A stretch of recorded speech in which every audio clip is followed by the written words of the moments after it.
ପିଲାମାନେ ତମାନେ ଥମ୍ବନେଲ ଦେଖି ଜାଣିପାରୁଥିବ ଆଜି ଏହି ଭିଡିଓରେ ଆମେ ତମ +2 ବୋର୍ଡ ପରୀକ୍ଷା ପାଇଁ ଇତିହାସର କିଛି ଇମ୍ପୋର୍ଟାଣ୍ଟ 2 ମାର୍କିଆ କ୍ୱେଶ୍ଚିନ୍ ଆମେ ଆଲୋଚନା କରିବା ଏବଂ ସହଜରେ ବୁଝିବା। ତ ପିଲାମାନେ ଯେହେତୁ ତମମାନଙ୍କୁ ବୋର୍ଡ ଏକ୍ଜାମ ଆଉ ଅଳ୍ପ ଦିନ ରହିଲା ଆମେ ଆଉ ସମୟ ନଷ୍ଟ ନ କରି ଦେଖିବା ପ୍ରଥମ ପ୍ରଶ୍ନ କ'ଣ ଅଛି। ତ ପିଲାମାନେ ତା ପୂର୍ବରୁ ତମମାନେ ଯଦି ଏହି ଚ୍ୟାନେଲରେ ନୂଆ ଅଛ ତାହେଲେ ଚ୍ୟାନେଲଟିକୁ ପ୍ରଥମେ ସବସ୍କ୍ରାଇବ କରିଦିଅ। ତ ପିଲାମାନେ ଏବେ ଦେଖିବା ପ୍ରଥମ ପ୍ରଶ୍ନ କ'ଣ ଅଛି। ବିତ୍ତ ନିଷ୍କାସନ ସମ୍ପର୍କରେ ଦାଦା ଭାଇ ନାରୋଜୀ କେଉଁ ପୁସ୍ତକ ଲେଖିଛନ୍ତି ଓ ଏହି ବିଷୟରେ ସେ କ'ଣ ବର୍ଣ୍ଣନା କରିଛନ୍ତି। ତ ପିଲାମାନେ ପ୍ରଶ୍ନ କ'ଣ ଅଛି, ବିତ୍ତ ନିଷ୍କାସନ ସମ୍ପର୍କରେ ଦାଦା ଭାଇ ନାରୋଜୀ କେଉଁ ପୁସ୍ତକ ଲେଖିଛନ୍ତି ଓ ଏହି ବିଷୟରେ ସେ କ'ଣ ବର୍ଣ୍ଣନା କରିଛନ୍ତି।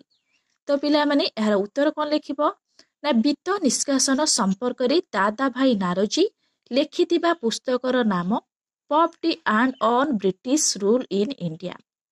ଉକ୍ତ ପୁସ୍ତକରେ ସେ ଦର୍ଶାଇଛନ୍ତି ଯେ କିପରି ଭାରତରୁ ଧନ ସମ୍ପଦ ଇଂଲଣ୍ଡକୁ ଏକ ସ୍ରୋତର ଧାରା ହୋଇ ବୋହି ଯାଉଛି, ଯାହାକି ଭାରତୀୟମାନଙ୍କ ଦାରିଦ୍ର୍ୟର କାରଣ ହୋଇଛି। ତ ପିଲାମାନେ ମନେ ରଖିବ ବିତ୍ତ ନିଷ୍କାସନ ସମ୍ପର୍କରେ ଦାଦା ଭାଇ ନାରୋଜୀ ଲେଖିଥିବା ପୁସ୍ତକର ନାମ କ'ଣ ନା poverty and on British rule in India.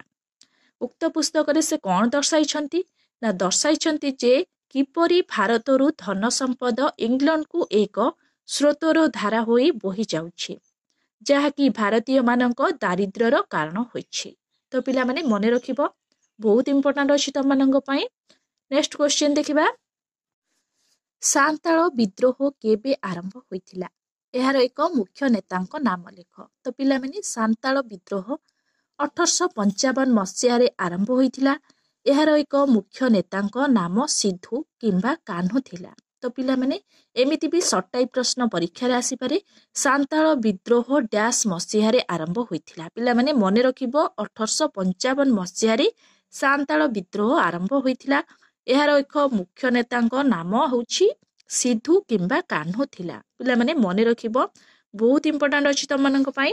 ସବୁ ୟୁନିଟ୍ରୁ ପିଲାମାନେ ପ୍ରଶ୍ନ ଅଛି ଏହି ଭିଡିଓରେ। ନେକ୍ସଟ କ୍ୱେଶ୍ଚିନ୍ ଦେଖିବା, ନିଖିଳ ଭାରତ କଂଗ୍ରେସ ଅଧିବେଶନରେ କିଏ ଭାରତ ଛାଡ଼ ପ୍ରସ୍ତାବ ଆଗତ କରିଥିଲେ ଓ କିଏ ଏହାକୁ ସମର୍ଥନ କରିଥିଲେ। ତ ପିଲାମାନେ ପ୍ରଶ୍ନ ଅଛି ନିଖିଳ ଭାରତ କଂଗ୍ରେସ ଅଧିବେଶନରେ କିଏ ଭାରତ ଛାଡ଼ ପ୍ରସ୍ତାବ ଆଗତ କରିଥିଲେ ଓ କିଏ ଏହାକୁ ସମର୍ଥନ କରିଥିଲେ। ଉତ୍ତର ଲେଖିବ ନିଖିଳ ଭାରତ କଂଗ୍ରେସ ଅଧିବେଶନରେ ଜବାହରଲାଲ ନେହେରୁ ପ୍ରଥମେ ଭାରତ ଛାଡ଼ ପ୍ରସ୍ତାବ ଆଗତ କରିଥିଲେ।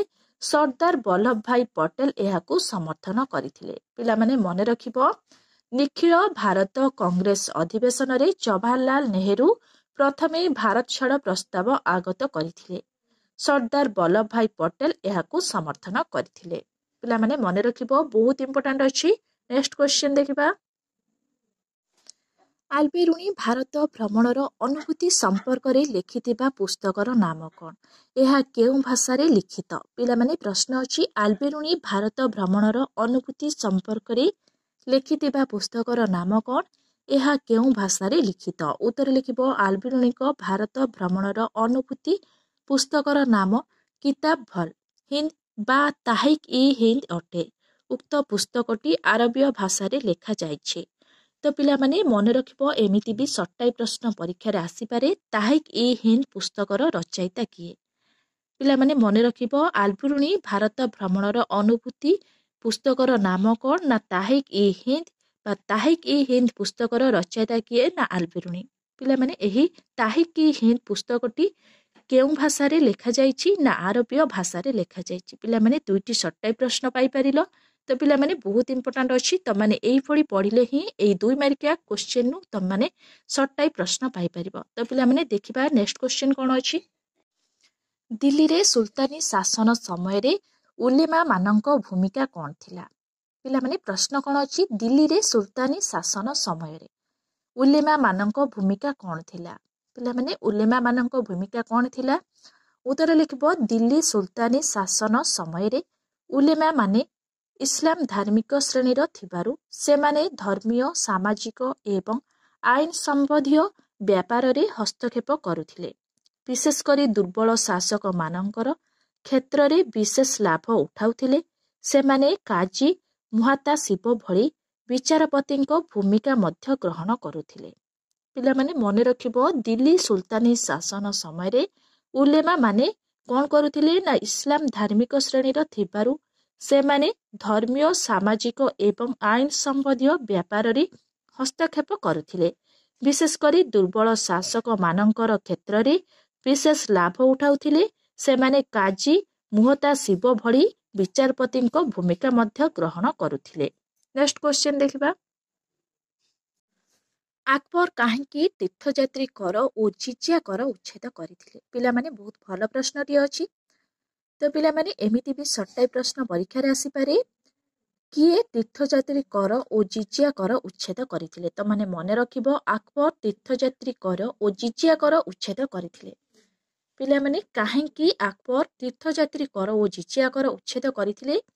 ଉତ୍ତର ଲେଖିବ ସମ୍ରାଟ ଆକବର ତାଙ୍କ ସାମ୍ରାଜ୍ୟକୁ କୌଣସି ଧର୍ମୀୟ ତତ୍ତ୍ୱ ଅନୁସାରେ ଚଳାଇବାକୁ ଚାହୁଁନଥିଲେ। ସବୁ ଧର୍ମକୁ ସେ ସମାନ ଗୁରୁତ୍ୱ ଦେବାକୁ ଚାହୁଁଥିଲେ। ସେଥିପାଇଁ ସେ ସୁଲାଇ କୁଲ ବା ସମସ୍ତଙ୍କ ସହ ଶାନ୍ତି ବ୍ୟବସ୍ଥା କରିଥିଲେ।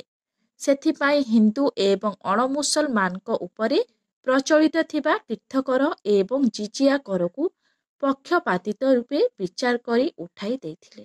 ପିଲାମାନେ ମନେ ରଖିବ ଆକବର କାହିଁକି ତୀର୍ଥଯାତ୍ରୀ କର ଓ ଜିଜିଆ କର ଉଚ୍ଛେଦ କରିଥିଲେ? ବହୁତ ଇମ୍ପୋର୍ଟାଣ୍ଟ ଅଛି ପିଲାମାନେ। ନେକ୍ସଟ କ୍ୱେଶ୍ଚନ ଦେଖିବା। ଇଣ୍ଡିକାର ଲେଖକ କିଏ ଏବଂ ଏଥିରେ କ'ଣ ବର୍ଣ୍ଣନା କରାଯାଇଛି? ତ ପିଲାମାନେ ଇଣ୍ଡିକାର ଲେଖକ କିଏ ଏବଂ ଏଥିରେ କ'ଣ ବର୍ଣ୍ଣନା କରାଯାଇଛି? ନା ଇଣ୍ଡିକା ପୁସ୍ତକର ଲେଖକ ମେଘାଥିନିସ୍ ଥିଲେ। ଉକ୍ତ ପୁସ୍ତକରେ ସେ ଚନ୍ଦ୍ରଗୁପ୍ତ ମୌର୍ଯ୍ୟଙ୍କ ପ୍ରଶାସନ, ସାମରିକ ସଂଗଠନ ଏବଂ ତତ୍କାଳୀନ ମୌର୍ଯ୍ୟ ସାମ୍ରାଜ୍ୟର ସାମରିକ ବ୍ୟବସ୍ଥା ଉଲ୍ଲେଖ କରିଛନ୍ତି। ତ ପିଲାମାନେ ମନେ ରଖିବ ଇଣ୍ଡିକା ପୁସ୍ତକର ଲେଖକ କିଏ? ସର୍ଟ ଟାଇପ୍ ପ୍ରଶ୍ନ ପରୀକ୍ଷାରେ ଆସିପାରେ। ତ ମାନେ ମନେ ରଖିବ ଇଣ୍ଡିକା ପୁସ୍ତକର ଲେଖକ ହେଉଛନ୍ତି ମେଘାଥିନିସ୍। ଉକ୍ତ ପୁସ୍ତକରେ ସେ କ'ଣ ଲେଖିଛନ୍ତି, କ'ଣ ଉଲ୍ଲେଖ କରିଛନ୍ତି? ନା ସେ ଚନ୍ଦ୍ରଗୁପ୍ତ ମୌର୍ଯ୍ୟଙ୍କ ପ୍ରଶାସନ, ସାମରିକ ସଂଗଠନ ଏବଂ ତତ୍କାଳୀନ ମୌର୍ଯ୍ୟ ସାମ୍ରାଜ୍ୟର ସାମରିକ ବ୍ୟବସ୍ଥା ଉଲ୍ଲେଖ କରିଛନ୍ତି। ତ ପିଲାମାନେ ବହୁତ ଇମ୍ପୋର୍ଟାଣ୍ଟ ଅଛି ଏଇ କ୍ୱେଶ୍ଚନଟି ତମମାନଙ୍କ ପାଇଁ, ମନେ ରଖିବ। ନେକ୍ସଟ କ୍ୱେଶ୍ଚନ ଦେଖିବା।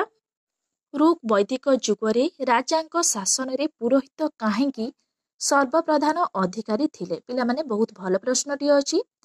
ଋକ୍ ବୈଦିକ ଯୁଗରେ ପୁରୋହିତ ମାନେ ରାଜାଙ୍କ ପ୍ରଶାସନରେ ମୁଖ୍ୟ ପଦବୀଧାରୀ ରୂପେ କାର୍ଯ୍ୟ କରୁଥିଲେ।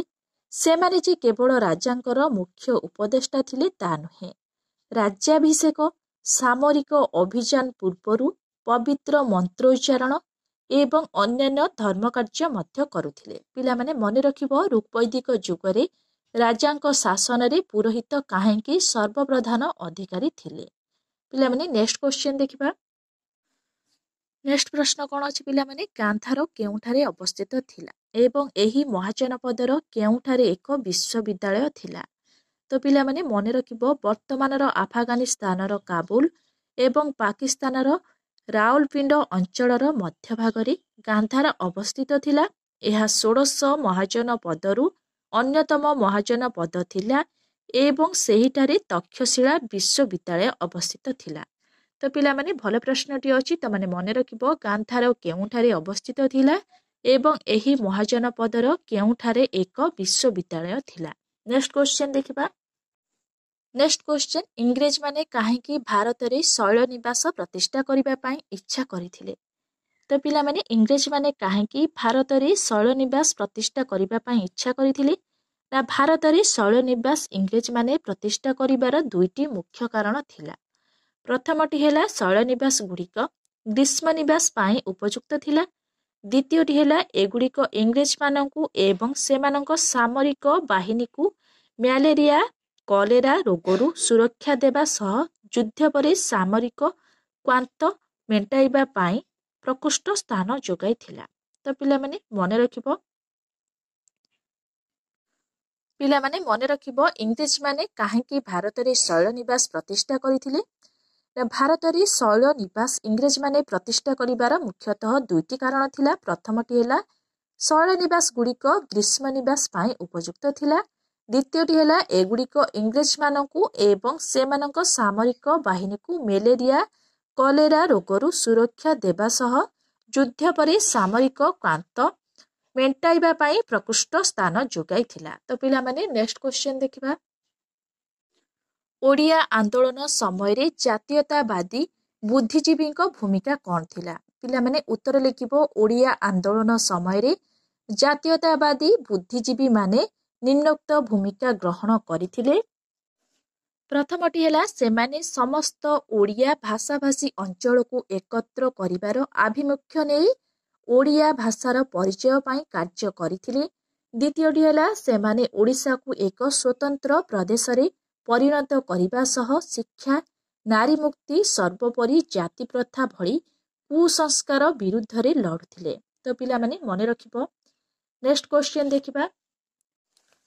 ନେକ୍ସଟ କ୍ୱେଶ୍ଚନ ପିଲାମାନେ ଭାରତର ସମ୍ବିଧାନ କେବେ ସମ୍ବିଧାନ ପ୍ରଣୟନ ସଭା ଦ୍ୱାରା ଗୃହୀତ ହୋଇଥିଲା ଓ କେବେ ଏହା କାର୍ଯ୍ୟକାରୀ ହୋଇଥିଲା? ତ ପିଲାମାନେ ମନେ ରଖିବ ଭାରତର ସମ୍ବିଧାନ 1945 ମସିହା ନଭେମ୍ବର 26 ତାରିଖ ଦିନ ସମ୍ବିଧାନ ପ୍ରଣୟନ ସଭା ଦ୍ୱାରା ଗୃହୀତ ହୋଇଥିଲା ଏବଂ 1950 ଜାନୁଆରୀ 26 ତାରିଖ ଦିନ ଏହା କାର୍ଯ୍ୟକାରୀ ହୋଇଥିଲା। ତ ପିଲାମାନେ ମନେ ରଖିବ, ବହୁତ ଭଲ ପ୍ରଶ୍ନଟିଏ ଅଛି। ନେକ୍ସଟ କ୍ୱେଶ୍ଚନ ଦେଖିବା। ନେକ୍ସଟ କ୍ୱେଶ୍ଚନ ଶ୍ରୁତାଙ୍ଗ କ'ଣ? ପିଲାମାନେ ବହୁତ ଇମ୍ପୋର୍ଟାଣ୍ଟ ଅଛି। ଶ୍ରୁତାଙ୍ଗ କ'ଣ ନା ମହାବୀର ତାଙ୍କର ବାଣୀକୁ ଅର୍ଦ୍ଧମାଗଧୀ ଭାଷାରେ ଜନସାଧାରଣଙ୍କୁ ବୁଝାଇଥିଲେ। ତାଙ୍କର ବାଣୀ ଏହି ଭାଷାରେ 12 ପୁସ୍ତକରେ ସଂକଳନ ହୋଇଥିଲା ଯାହାକୁ ଶ୍ରୁତାଙ୍ଗ କୁହାଯାଏ। ପିଲାମାନେ ମନେ ରଖିବ ଶ୍ରୁତାଙ୍ଗ କ'ଣ ବା ଶ୍ରୁତାଙ୍ଗ କାହାକୁ କୁହାଯାଏ? ନା ମହାବୀର ତାଙ୍କର ବାଣୀକୁ ଅର୍ଦ୍ଧମାଗଧୀ ଭାଷାରେ ଜନସାଧାରଣଙ୍କୁ ବୁଝାଇଥିଲେ। ତାଙ୍କର ବାଣୀ ଏହି ଭାଷାରେ 12 ପୁସ୍ତକରେ ସଂକଳନ ହୋଇଥିଲା ଯାହାକୁ ଶ୍ରୁତାଙ୍ଗ କୁହାଯାଏ। ନେକ୍ସଟ କ୍ୱେଶ୍ଚନ ଦେଖିବା। ନିର୍ବାଣ ପ୍ରାପ୍ତି ଫଳରେ କ'ଣ ଲାଭ ମିଳେ? ତ ପିଲାମାନେ ଭଲ ପ୍ରଶ୍ନଟିଏ ଅଛି, ବହୁତ ଇମ୍ପୋର୍ଟାଣ୍ଟ ଅଛି। ନିର୍ବାଣ ପ୍ରାପ୍ତି ଫଳରେ କ'ଣ ଲାଭ ମିଳେ? ଉତ୍ତର ଲେଖିବ ନିର୍ବାଣ ପ୍ରାପ୍ତି ଫଳରେ ଜଣେ ବ୍ୟକ୍ତି ଜନ୍ମ ମୃତ୍ୟୁ ଚକ୍ରରୁ ମୁକ୍ତି ଲାଭ କରି ମୋକ୍ଷ ପ୍ରାପ୍ତି ହୋଇଥାଏ। ନିର୍ବାଣ ଲାଭ କରିଥିବା ଆତ୍ମା ଚିରନ୍ତନ ଶାନ୍ତି ଓ ସମସ୍ତ କାମନାରୁ ମୁକ୍ତି ପାଇଁ ପରାତ୍ମାରେ ବିଲୀନ ହୋଇଥାଏ। ତ ପିଲାମାନେ ମନେ ରଖିବ ନିର୍ବାଣ ପ୍ରାପ୍ତି ଫଳରେ କ'ଣ ଲାଭ ମିଳିଥାଏ? ନା ନିର୍ବାଣ ପ୍ରାପ୍ତି ଫଳରେ ଜଣେ ବ୍ୟକ୍ତି ଜନ୍ମ ମୃତ୍ୟୁ ଚକ୍ରରୁ ମୁକ୍ତି ଲାଭ କରି ମୋକ୍ଷ ପ୍ରାପ୍ତି ହୋଇଥାଏ। ନିର୍ବାଣ ଲାଭ କରିଥିବା ଆତ୍ମା ଚିରନ୍ତନ ଶାନ୍ତି ଓ ସମସ୍ତ କାମନାରୁ ମୁକ୍ତି ପାଇଁ ପରାତ୍ମାର ବିଲୀନ ହୋଇଥାଏ। ତ ପିଲାମାନେ ମନେ ରଖିବ ନିର୍ବାଣ ପ୍ରାପ୍ତି ଫଳରେ କ'ଣ ଲାଭ ମିଳେ। ନେକ୍ସଟ କ୍ୱେଶ୍ଚନ କୁତୁବ ମିନାର ନିକଟସ୍ଥ ଲୌହସ୍ତମ୍ଭର ଉଚ୍ଚତା କେତେ ଏବଂ ଏହାର ବିଶେଷତ୍ୱ କ'ଣ? ପିଲାମାନେ ମନେ ରଖିବ କୁତୁବ ମିନାର ନିକଟରେ ଥିବା ଲୌହସ୍ତମ୍ଭର ଉଚ୍ଚତା 24 ଫୁଟ ବା 7.11 ମିଟର ଅଟେ। ଗୁପ୍ତ ଯୁଗର ଏହି ଧାତୁ ନିର୍ମିତ କୀର୍ତ୍ତି ପ୍ରକୃତିର ସମସ୍ତ ତାଣ୍ଡବ ଲୀଳାକୁ ସହ୍ୟ କରି ଅକ୍ଷୟ ଏବଂ କଳଙ୍କହୀନ ଭାବେ ଅଦ୍ୟାବଧି ଦଣ୍ଡାୟମାନ ହୋଇ ରହିଛି। ଏହା ହେଉଛି ଏହି କୀର୍ତ୍ତିରାଜିର ବିଶେଷତ୍ୱ। ତ ପିଲାମାନେ ମନେ ରଖିବ କୁତୁବ ମିନାର ନିକଟସ୍ଥ ଲୌହସ୍ତମ୍ଭର ଉଚ୍ଚତା କେତେ ଏବଂ ଏହାର ବିଶେଷତ୍ୱ କ'ଣ? ତ ପିଲାମାନେ ମନେ ରଖିବ କୁତୁବ ମିନାର ନିକଟରେ ଥିବା ଲୌହସ୍ତମ୍ଭର ଉଚ୍ଚତା ହେଉଛି 24 ଫୁଟ ବା 7.11 ମିଟର ଅଟେ।